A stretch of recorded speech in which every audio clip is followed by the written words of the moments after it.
What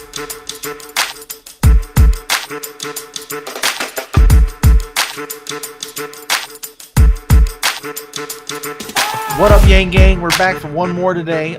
Tonight, we're going to be talking about a political article where it says that it's claimed by some Democrats and some activists that says that, in effect, that they are racist and in effect by blocking a filibuster or trying to keep the filibuster. I'm not sure I agree with that necessarily, but we're going to see what this says. So here's a political article. Okay, here's a quote. They are, in effect, supporting racism. Black leaders zero in on Dems filibuster holdouts. Advocates are telling senators they can enact civil rights laws and keep the filibuster, but not both. Oh, they're saying do one or the other. Okay. Black civil rights leaders, voting rights advocates, and elected officials are ramping up their lobbying of Senate Democrats to nix the filibuster, arguing that they can keep the rule in place or pass voting legislation, but not both. In a half dozen interviews, top officials framed the choice of existential for a party that depends on black and brown voters, and they are planning pressure campaigns privately and publicly to make that clear. Identity politics, I'm not a fan. But let's go on. Reverend Al Sharpton, the civil rights leader and former presidential candidate, said in an interview that he and others have began talks to hold town halls and rallies in the home states of senators such as Joe Manchin and Kyrsten Sinema, who have said they oppose scrapping the filibuster. The pressure that we are going to put on Sinema and Manchin is calling the filibuster racist and saying that they are, in effect, supporting racism, Sharpton said. Why would they be wedded to something that has those results? Their voters need to know that.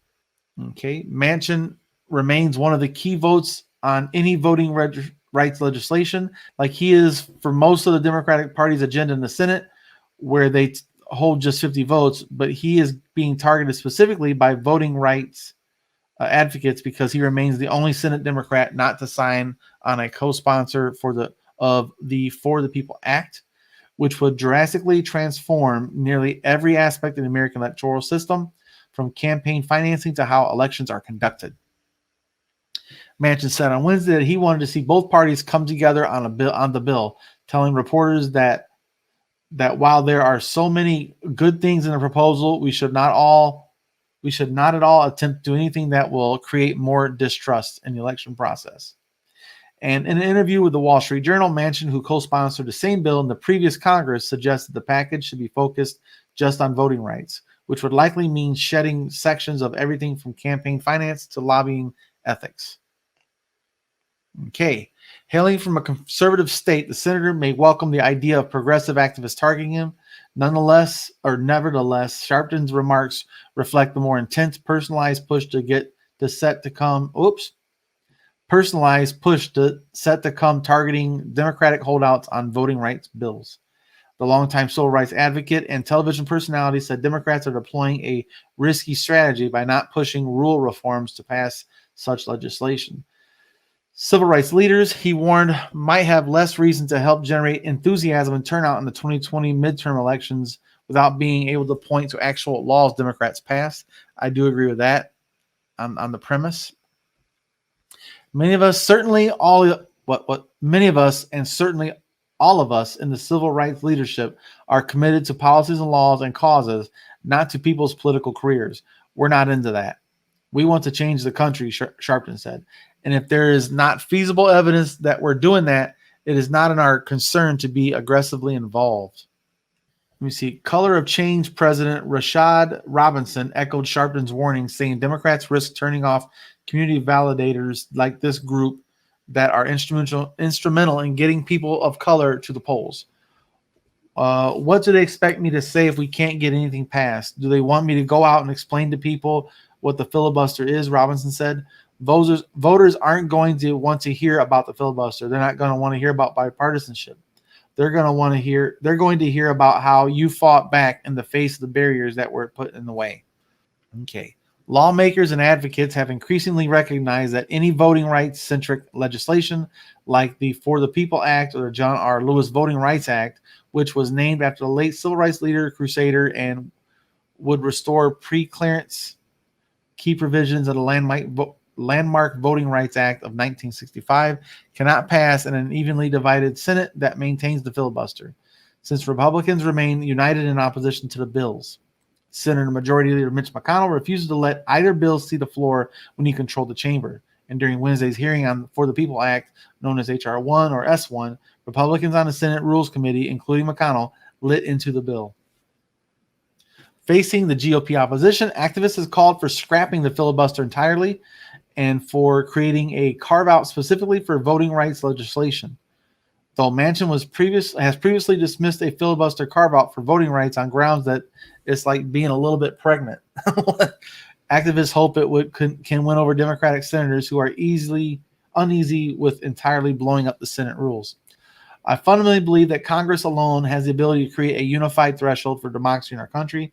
Georgia Democrat Stacey Abrams said in an interview, "I believe there needs to be a carved out an exemption, a suspension of the filibuster."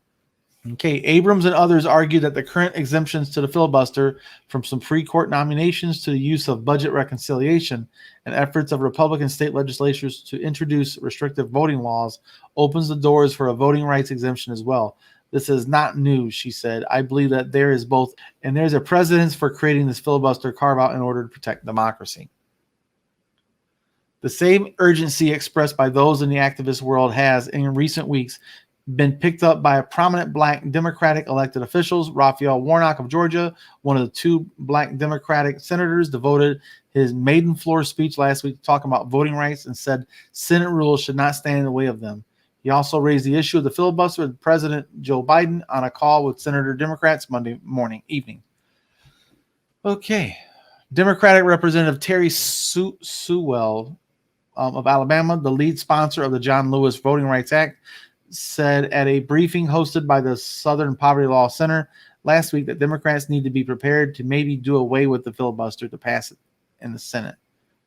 So to me, I don't think you should get rid of the filibuster altogether. I think that you need the filibuster to prevent extreme movement, if you will, as far as like, if they didn't have a filibuster during the Trump administration, what would they done? Right? So be careful what you ask for, as far as I'm concerned. I think you should keep the filibuster. There could be, I believe a carve out should be for rights, not for laws or not for new policies, but for rights. If it's a right in the Constitution, a filibuster can't get in the way of that. It's a voting right. It's a right. It's not a debate. It's not even debatable. So those should pass, period. No filibuster. There's no way. Now, when it comes to systems, mail-in voting and whatnot, elections are done by states, not by the federal government. So I think the federal government should not overreach too much into these areas of determining what system of elections they're going to use. I don't necessarily feel comfortable with that personally. There are things the federal government can do to set the table, if you will, of this is the industry standard as far as the bare minimums. You're free to go above and beyond, but here's the bare minimums. And I think mail-in voting could be one of those things because of a pandemic. But I you know what I mean? Like, it's careful what you ask for, because if you get rid of it, and let's say Trump wins in 2024, like Dennis wants, what are they going to do? Then you have nothing in the way to slow that down. There's nothing to like, whoa, that's too much, you know. While you're here, give the video a like, leave a comment of what you liked about it. If you don't like it, give me a thumbs down and let me know why. We're not afraid of criticism. And I like pushback. So thanks for joining us. See you guys next time. And like always, gang gang.